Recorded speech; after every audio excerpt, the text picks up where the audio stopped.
It's so kind of you all to be here. I'd like to thank each and every one of you for coming out tonight. You have already heard such eloquence.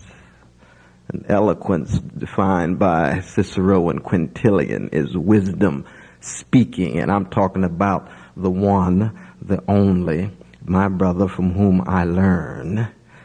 Artistic giant, spiritual figure, and activist, towering person of his generation, brother KRS-One. I'm always blessed anytime I set eyes on this brother. I love him deeply, respect him dearly, and he and I will be part of the conversation with you all. Let's give him one last hand before I say a word.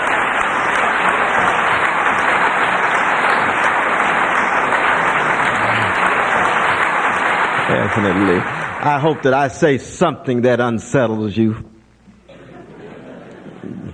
that unnerves you, maybe even for a moment unhouses you. And you all, I'm sure, take quite seriously here at Keene State the Socratic maxim, the unexamined life is not worth living. And that means that I hope at least once a semester you recognize that maybe your worldview rests on pudding. That doesn't mean that you stop there, but just for that moment of intellectual dizziness and vertigo. Because that's what learning is all about in the deepest sense. Not schooling, but being educated mind, body, and soul. So that when you come down, you do land on something, but you're a different person than when you went up. The unexamined life is not worth living. Malcolm X is right when he adds the examined life is painful. And that's precisely what this discussion about race and ethnicity and going through it, as Brother KRS-One says, but not ending up there. The great Josiah Royce, towering American philosopher, born in California, taught at Harvard for about 42 years. He talked about the spirituality of genuine doubting, seeking, and interrogating. And what I'd like to do is to join that kind of spirituality of doubting with what you heard earlier from KRS-One, which is also a spirituality of giving, serving, loving, because this brother has a deep love in his heart that takes the form of a passion to communicate it, mediated by art, but still trying to change the world. Within the curriculum that looks primarily to Athens and Jerusalem rather than Asia and Africa and indigenous peoples. And of course, Athens and Jerusalem has much to teach us, but they have no monopoly on the truths of the human condition. We try to join Socrates, who went about what? Questioning, interrogating, but does Socrates ever cry? Plato, Xenophon, Aristophanes, no tears of Socrates. Interesting. If he never cried, he probably never loved. If he never loved, for me, I'm not sure the brother really lived. He questioned, but did he really live on the ground? Where it hurts, loss, mourning, grief, sadness, sorrow, heartbreak, heartache, not just raising interesting theoretical and abstract questions. We got to bring Socrates down. We move to Jerusalem. Elijah, Jesus weeps. Why do they weep? Because they love so. They're investigated in something. They're self-involved in something. They're attached. They're interested. They care. Something is at stake in the lives that they live. And to talk about race, not just in America, but in the world, because no one even conceived of the notion of race until the 17th century. When Francois Bernier first put it forward in 1688, a moment in which what? A moment in which Europe is shaping the world in its own image, controlling nearly 2/3 of the globe. viewing itself as not just superior, but casting itself in terms of arbitrary constructs like whiteness, blackness, redness, yellowness, brownness.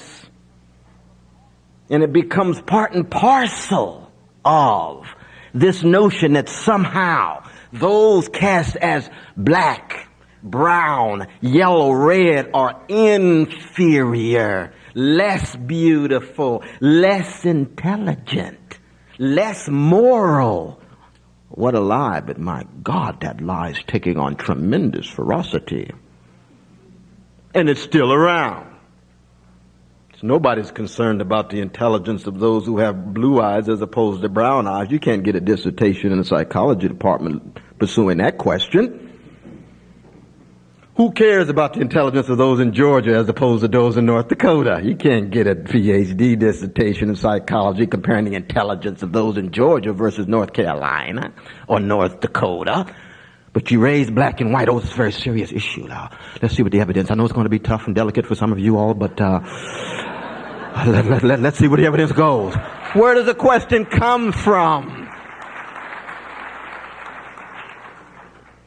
Are women as intelligent as men? Oh, that's a very serious question. I think it's going to be tough on the sisters, but let's pursue it. That's the way science is. Sure, 2,000 years of patriarchy. We know what the framework looks like. We know why that question is so relevant, though hurtful to some. The tradition that hip-hop in general, rap music in particular, is part of is a long tradition of the human family that forces us to raise the deepest questions, the most frightening and terrifying questions about us. And that question is, what does it really mean to be human? And most of us don't have time to wrestle with that question. I know many of you all at this grand institution, you're working 1 job, 2 jobs, 3 jobs. You got courses, you're trying to fall in and out of love, have a little fun in the meantime. Why raise the question of what does it mean to be human, and I don't get a grade for it that'll help me in my quest for a job? But here comes some hip-hop figures and rap musicians that say there's a long tradition that says those of us on the underside of a society, on the night side of American life, on the dark side of the human predicament, are going to force us to wrestle with some questions. Let us never forget that our English word human comes from the Latin humando, which means burying. I always like to remind professors of humanities what they're all about. Burying, right? Bodies in coffins, right? Grave diggers, as in Shakespeare's Hamlet. Right? We are featherless, two-legged, linguistically conscious creatures born between urine and feces. That's us. Looking for a little meaning and value and care as we face inevitable, unavoidable, and inescapable extinction of some sort. Creates a little anxiety. You see. But when you raise the question of what it means to be human, it cuts so much deeper than race, ethnicity, gender, sexual orientation, class position, regional position, whether you're disabled and physically challenged, older or younger. And yet we know those constructs and categories do have tremendous weight in regard to how we ultimately answer the question of what it means to be human. Now, my generation, which is not a hip-hop generation, associated with somebody like George Clinton. George Clinton reminded me we all emerge into funk. Right? No matter what color we are, we emerged in the stink and the stench, and that love push got us out. You might feel a little sophisticated and refined now, but you were just like Rockefeller and just like the homeless brother when you emerged. Human. I do not know of a politician who has spoke at the level of spirit as well as social misery with such insight and eloquence as KRS-One and Tupac Shakur, which means in fact that there's a need for leadership across the board if you're concerned about the future of American democracy. Not just race, but the future of American democracy. And of course, when we look at the world, my God, that's another discussion. You all know the figures. The 3 wealthiest individuals in the world have more wealth than the bottom 48 nations. The top 225 individuals have more wealth than the bottom 48% of all of humankind alive, which is 2.6 billion people. In Ethiopia, and its suffering is just the peak of an iceberg that's linked to both decrepit leadership,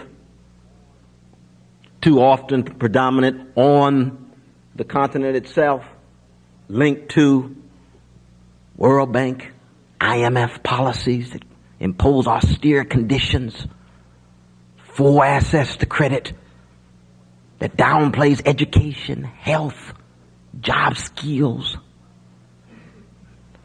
What a world. Thank God that there was some voices crying out in the wilderness called hip-hop artists and rap musicians that said, America may be in a moment of self-celebration and self-congratulation because Wall Street's going crazy and the stock market's setting records and the top 1% are euphoric and the top 20% are ecstatic. But there's some people down here who's living every day, and we're going to focus on their situation as well. We want our voice to be heard, or in the tradition of the National Negro Anthem written by James Weldon Johnson and Rosamond Johnson, lift every voice to be part of a decision-making process so that maybe we can get some more equality and democracy through this prism of race and ethnicity. And that's the challenge for us, and that's what we're going to be talking about this evening. Thank you all so very much.